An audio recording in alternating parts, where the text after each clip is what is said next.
Halo saudara, dalam video ini saya Angie dan Fiona dari BCS akan bercerita tentang perjalanan panggilan seorang biarawati muda setelah mendapat izin darinya. Mari ikuti kisahnya. Hello guys, in this video, I'm Angie and Fiona from BCS will tell about the vocation of a young nun after getting a permission from herself. Please follow the story. Hai saudara-saudara yang terkasih, saya Suster Liana SFSC, lengkapnya Suster Juliana Abuleto SFSC. Hi dear brothers and sisters, I'm Sister Liana. My full name's Sister Juliana Abuleto SFSC. Untuk menjadi biarawati, sebagaimana saudara-saudari lihat sekarang ini, To be a nun as you see now. 5 tahun lalu, tanggal 29 Juli 2017, jam 6.30 atau setengah 7, saya terpaksa harus melarikan diri dari rumah saya di Wilayah. 5 years ago, Saturday, July 29, 2017, at 6:30, I had to escape from my house in Wellington. Ceritanya sangat seru, menantang, dan mengharukan diikuti. The story is very exciting, challenging, and touching to follow. Hingga kini, keluargaku dan teman-teman mungkin tahu bahwa yang memperlancar proses kaburnya saya dari rumah karena ada suster atau karena biara SFSC yang mengatur semuanya. Up to now, my families and friends know that it was because there was sister or SFSC convent had arranged everything that smoothed the process of running away from home. Yang sebenarnya saya bisa lari dari rumah bukan karena ada suster atau biara yang memainkan peran, melainkan ada sesosok sangat penting di balik peristiwa 29 Juli 2017 itu. Actually made me able to run away from home was not because there were nuns or convent who played the role, but because there was a very important figure behind the July 29, 2017 incident. Tanpa dia, semua orang tidak akan pernah memanggil saya suster. Without his big role, everyone would never call me sister. Tuhan menggunakannya untuk membuka jalan saya. God used him to pave my way. Maaf, identitas sosok penting itu belum akan saya sebutkan sekarang. Sorry, I'll not mention the identity of this important figure now. Akan tiba saatnya untuk semuanya dibuka. The time will come to open everything. Itu pesannya kepada saya dan janji saya kepadanya. That was his message to me and my promise to him. Mari dan ikuti kisah singkatku bersama BCS. Please follow my short story with BCS. Sekilas cerita tentang perjalanan panggilanku ini. A brief story about the journey of my vocation. Saudara-saudari yang terkasih, walaupun sejak dari kanak-kanak saya sudah selalu melihat para suster, tetapi saya tidak pernah tahu tentang kehidupan mereka. Dear brothers and sisters, even though since I was a child I have always seen the sisters, I have never known about their life. Saya tidak pernah membayangkan untuk menjadi seorang biarawati. I never imagined to be a nun. Saya baru mulai tahu dan tertarik untuk menjadi seorang biarawati ketika di bangku SMA. I just started to know and interested in becoming a nun when I was in high school. Ketika itu ada aksi panggilan dari para suster di SMA Negeri 3 Atambua, sekolahku. At the time, there was a campaign from the nuns at Atambua State Senior High School Number 3, my school. Begitu tamat SMA, saya sempat ikut tes PMDK di Undana Kupang. As soon as I graduated from high school, I took the PMDK test at Undana Kupang. Kakak Lia Manlia yang membantu saya selama menjalani tes PMDK di Undana Kupang. Kakak Lia Manlia helped me at the time when I was taking the PMDK test at Undana Kupang. Saya lulus tes PMDK, tapi saya tidak melanjutkan jalan itu. I passed the PMDK, but I didn't continue the way. Saya memutuskan untuk menjadi seorang biarawati. I decided to become a nun. Saya berkonsultasi dengan seorang hebat dan dia mendorong saya untuk coba jalani saja. I consulted a great person and he encouraged me to just try it. Maka berbagai biara kami coba hubungi dan akhirnya pilihan saya jatuh ke SFSC. So we tried to contact various monasteries and at the last my choice fell on SFSC. Saya merasa sangat bahagia waktu itu. Segalanya berjalan lancar di saat awal. I was very happy that time. Everything went smoothly at the start. Ketika biara SFSC sudah memberi lampu hijau, ternyata keluarga saya tidak mengizinkan saya. When the SFSC monastery gave the green light, it turned out that my family didn't allow me. Saya tetap ingin masuk biara, maka semua syarat dan kelengkapan untuk boleh masuk biara saya siapkan secara rahasia bersama orang hebat itu. I still wanted to enter the monastery, so all the requirements for entering the monastery I prepared in secret with that great person. Penandatangan surat izin oleh ibu saya pun dapat terjadi karena saya menyelipkannya dengan surat lain.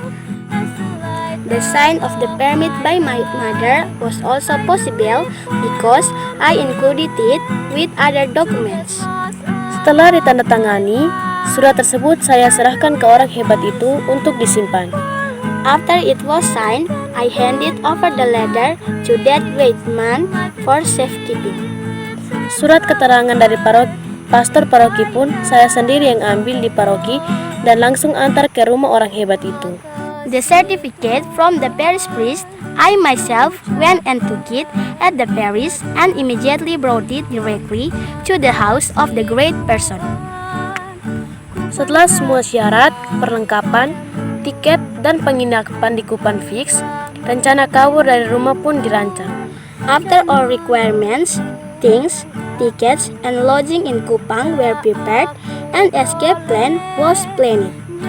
Dan malam itu, Sabtu, tanggal 29 Juli 2017, pukul 18.30, saya melarikan diri dari WU2 menuju agen bis Sinar Gemilan untuk selanjutnya menuju Kupang.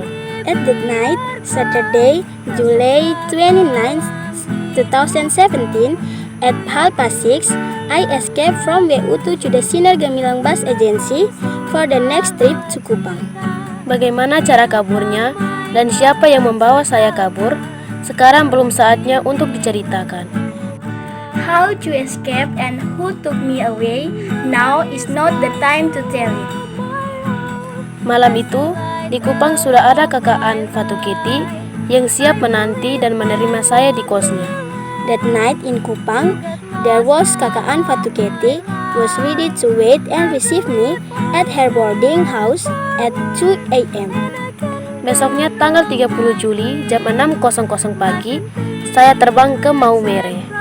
The next morning, July 30, at 6 a.m., I fly to Maumere. Semua proses lapor diri saya di bandara dikendali dari jauh oleh orang hebat itu karena ini baru pertama kalinya bagi saya untuk terbang. For the all check-in process at the airport, I just followed the instruction of my great person from afar because this was the first for me to fly. Terima kasih untukmu orang hebat, saya sangat menyayangi dan menghormatimu. Thank you my great man, I really love and respect you. Kau salah satu pribadi mulia dalam hidupku. You are one of the noble personage of my life. Pada waktunya nanti, seluruh cerita akan saya buka tentang siapa dirimu dan apa saja yang sudah Anda buat bagi diriku dan masa depanku. In time as you wish, I'll open the whole story about who you are and what you done for me and my future. Sebab tanpamu saya tidak mungkin seperti ini. Because without you, I'll never be like this. Tuhan menggunakannya untuk membuka jalan saya. God used him to pave my way. Tuhan lindungilah beliau dan keluarganya selalu. God keep him and his family. Suasana di WU2 setelah saya kabur. the situation in WU2 when I escaped. Malam itu dan beberapa hari sesudahnya, di kampung kecilku WU2 sangat heboh karena saya hilang entah kemana. That night and the next some days in my small village WU2 was very excited because I had disappeared somewhere. Mereka semua panik. They all panicked. Mereka semua berpikir saya telah pergi dengan kekasih hati saya, versi mereka. They all thought I had left with my lover, their version. Saya melarikan diri kepada kekasih hati saya, Yesus dan Maria, pujaan biara kami, SFSC. I ran away to my beloved Jesus and Mother Mary, the idol of our SFSC monastery. Mereka kontak saya lewat telepon dan SMS, tetapi saya tidak membalas. They contacted me by phone and SMS, but I didn't reply. Kakakku menghubungi saya bahwa ibu dan kakakku menjadi sasaran amarah keluarga besarku. My brother SMS me that my mother and himself were the target of the relative wrath. Saya tidak tahan dengan situasi yang dialami ibu dan dua saudara saya. I couldn't stand the situation my mother and two siblings were in. Maka, tanggal 31 Juli, setelah berkonsultasi dengan orang pentingku itu, So, on July 31st, after consulting with my great person, saya disuruh untuk telepon dan memberitahu keluarga bahwa saya dalam keadaan baik-baik. I was told to call and honestly tell my family that I was good. Jangan cemaskan dan cari saya lagi. Saya sudah di biara SFSC di Maumere. Don't worry about me, don't look for me, I'm fine, I'm already at the SFSC monastery in Maumere. Hari-hari pertamaku dalam biara. My first days in the convent. Ketika keluarga tahu bahwa saya sudah di biara di Maumere, When my family knew that I was already at the convent in Maumere, hari-hari itu terasa seakan di neraka. those days felt like in the hell. Semua kegembiraanku karena telah tiba di biara SFSC langsung hilang. All my joy for arriving at the SFSC monastery immediately lost. Saya dipaksa untuk harus pulang. Bahkan mereka mau melaporkan biara ke polisi dengan alasan biara melarikan saya. I was forced to return home. They even wanted to report the monastery to the police with the excuse that the monastery had run me away. Bisa dibayangkan, saya baru tiba dengan sebuah perjuangan yang sangat rumit dan kini harus pulang. You can imagine, I just arrived with a very complicated struggle and now I have to go home. Saya sungguh berada dalam sebuah tekanan yang sangat besar. Saya ketakutan. I was really under a very big pressure. I was scared. Tempat satu-satunya saya menangis dan mengadu waktu itu hanya ke orang hebatku itu saja. The only place I cried and complained at that time was only to my great man. Tempat menangis saya waktu itu di dalam kamar mandi agar tidak diketahui teman-teman saya. The place where I cried at that time was in the bathroom so that my friends wouldn't know. Setiap situasi yang saya alami dan rasakan, saya sampaikan semuanya kepada beliau. Every situation that I experienced and felt, I conveyed them all to him. Syukur waktu itu, HP saya belum dikumpulkan, jadi masih terus bisa mengkomunikasikan semua masalah dengan beliau. Thankfully, at that time, my cell phone had not been collected, so I was still able to communicate all the problems with him. Oleh sosok itu, saya dikuatkan untuk tidak boleh pulang, kecuali dipulangkan oleh biara.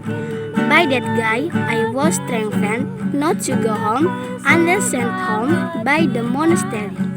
Saya tetap pada pilihan saya untuk hidup membiara. I stick to my choice to live in a convent. Karena saya tidak mau pulang rumah, akhirnya keluarga pun pasrah dan mengikuti kemauan saya. Because I didn't want to go home, my family finally give up and follow my wish. Situasi kalut ini berlangsung kurang lebih hampir 2 minggu. This frantic situation lasted almost 2 weeks. Hidup tenang dalam biara SFSC. live quietly in the SFSC monastery. Setelah masa kritis itu, saya mulai hidup tenang dalam biara. After that critical period, I began to live quietly in the convent. Kontak dengan orang hebatku pun sangat jarang karena kami tidak diperkenankan menggunakan HP. Contact with my great men began to be very rare because we were forbidden from using cell phone. Saya mulai menjalani masa aspiran, prapostulan, dan postulan dengan baik. I started to live aspirant, pre-postulan, and postulan period well. Pada tanggal 17 September 2020, saya diterima untuk memasuki tingkatan novisiat. On September 17, 2020, I was accepted to enter the novitiate level. Saya menjadi gadis berkerudung putih. I became the girl in white veil. Rasa bangga mulai terpatri kuat dalam kalbuku. And a sense of pride began to be firmly imprinted in my heart. 2 tahun kemudian, pada tanggal 17 September 2022, saya diperkenankan untuk boleh mengikrarkan kaul pertama sebagai seorang anggota biara SFSC. 2 years later, on September 17, 2022, I was allowed to make my first vows as a member of the SFSC. Pada saat kaul pertamaku, 2 saudara saya dari kampung, kakak Lawrence dan kakak Vincent, hadir mewakili keluargaku. During my first vows, my 2 brothers, Lawrence and Vincent, from the village, were also present representing the family. Harapanku ke depan. My hope for the future. Kerudung hitam SFSC sudah saya kenakan, namun jalanku baru dimulai. I have worn the SFSC black veil, but my journey has only just begun. Jalanku ke depan masih sangat panjang dan jauh. My road ahead is still very long and far away. Kerikil-kerikil tajam pasti akan terus berada di setiap langkahku. The sharp pebbles will surely be at my every step. Saya manusia yang sangat rapuh, I'm a very fragile human being. tetapi saya hanya bisa berdoa dan berharap bila Tuhan ingin agar tangan lemahku boleh menggenggam seberkas cahaya bagi dunia. But I can only pray and hope if God wants my weak hands to be able to hold a ray of light for the world. Kekuatan besar Tuhan pasti akan selalu melindungiku. God's great power will always protect me. Video ini saya izinkan untuk boleh dibuat untuk selalu menjadi motivasi bagi diri saya sendiri. I allow this video to be made to always be a motivation for myself. Terima kasih untuk adik-adik BCS yang sudah menceritakan kisah singkat perjalanan panggilan saya. Thank you to the younger BCS members who have told the short story of my vocation. Semoga kisah singkatku ini bisa menjadi inspirasi bagi yang menonton. Hopefully, my short story can be an inspiration for those who watch it. Terima kasih sudah menonton. Thank you for watching. See you in the next BCS videos!